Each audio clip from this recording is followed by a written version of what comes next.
Video کو like کر کے آگے شیئر ضرور کر دینا ہے کہ جب اذان ہوتی ہے تو روئے زمین کی ساری روزی سمیٹ کر مسجد میں لائی جاتی ہے. جو مسجد میں آتے اللہ ان کو روزی بھی دیتا ہے, روزی میں برکت بھی دیتا ہے. جو مسجد میں نہیں آتے روزی تو دیتا ہے, برکت نہیں دیتا.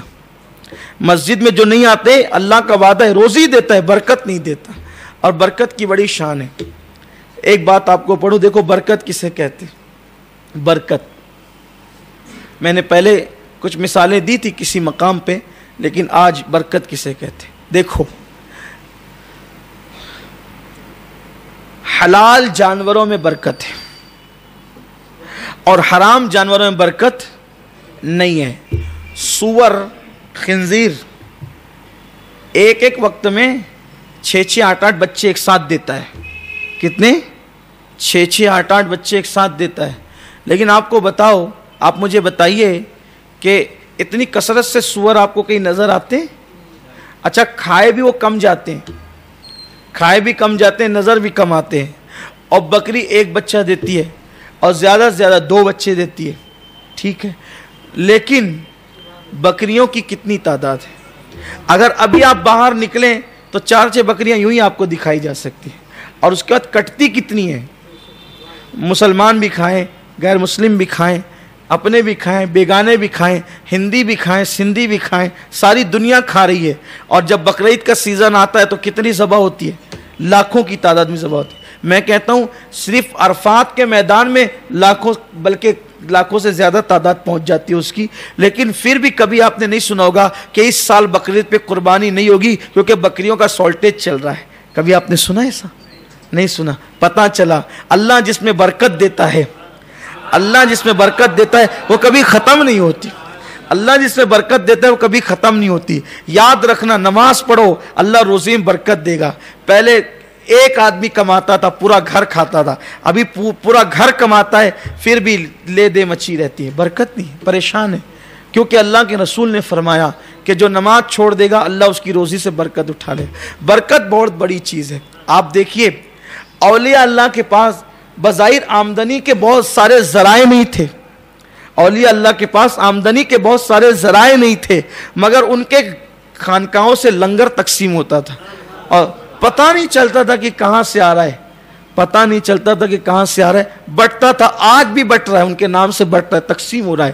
تو اللہ رب العزت نماز کی برکت سے روزی میں برکت دیتا ہے.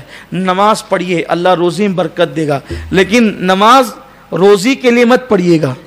یہ بات بھی آپ سے خاص کہنا چاہتا ہوں, بہت بڑی چیز سے بہت چھوٹی چیز مت مانگا کرو. نماز اللہ کے لیے پڑھو کہ اللہ ملے. جب اللہ تعالیٰ کا قرب نصیب ہوگا تو ساری نعمتیں یوں ہی نصیب ہو جائے گی. وہ آپ نے بار بار واقعہ سنا ہے, اس کا میں اعادہ نہیں کروں گا, صرف اشارہ دوں گا کہ اللہ کی رضا چاہیے, اللہ کا قرب چاہیے, اللہ کی معرفت چاہیے. خدا مل جائے, من کان للہ کان اللہ لہو. جو اللہ کا ہو جاتا ہے پوری کائنات اس کی ہو جاتی ہے.